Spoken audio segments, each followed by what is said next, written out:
shit's in the safe. Got me a spot out the way. Nigga just tryna be safe. Let's get to sports talk.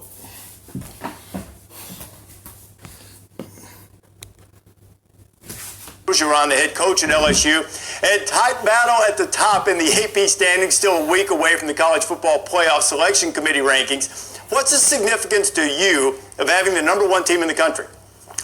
Well, it's a great thing for our university. It's a great thing for recruiting, but it doesn't mean much right now. We have a big game in 2 weeks from now. We have to continue to win, continue to play well, and then when the real rankings comes out, that's when we want to be on the top. After the game last year against Alabama, you talked about strides that your team needed to make in order to be able to beat them. How would you describe the improvements, particularly on the lines of scrimmage, that your team has made? You know, for us to get 200 yards rushing on a great Auburn defensive line means we made significant improvement on the offensive line in our running game, and I thought our defensive line played pretty well against Auburn's rushing attack. We have to win the line of scrimmage against Alabama. What is this open week like when you know you have a huge game coming up, one that is so meaningful not only to your players but the LSU family at large, in terms of trying to hit the right notes and peak at the right time and not get ready too early? You know, first of all, we get a chance to do a lot of recruiting, which is going very well right now. We get a chance for our football team to rest, watch a lot of film, and get our coaches a chance to prepare for a great game plan. How would you describe... I get what he's saying.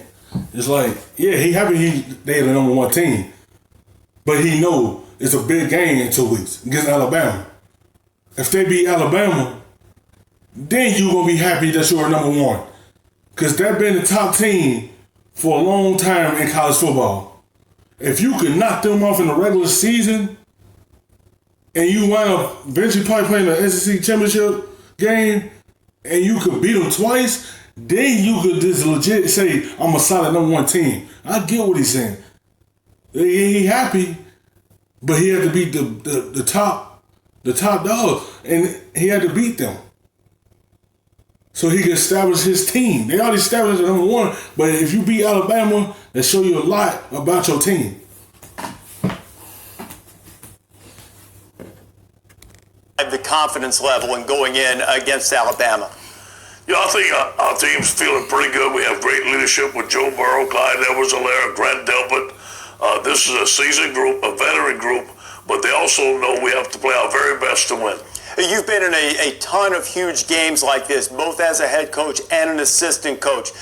What will you look for from your team to make sure that they're at the right emotional pitch? You know, great practices, attention to detail during the team period, hustling on and off the field, a great plane trip, a great focus the day of the game, and then take care of the football and win the line of scrimmage. When I was visiting with you this summer during practice, you used the phrase in describing Joe Burrow, game changer.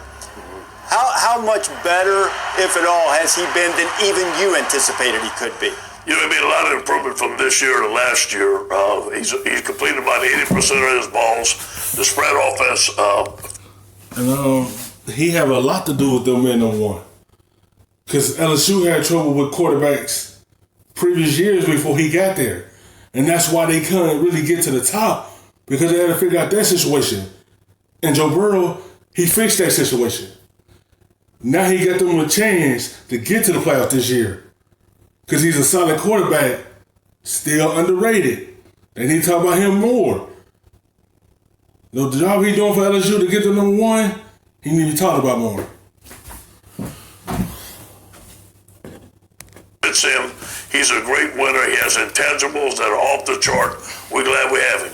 When you look at this Alabama offense, and obviously everybody's still waiting to see whether Tua is going to be able to play, assuming that he's able to play, from a defensive standpoint, what's the #1 thing you have to do against Alabama to disrupt their passing game? You know, again, we have to win the line of scrimmage. Last year, they ran the ball on us. You know, the RPOs are fantastic. Tua has a great release.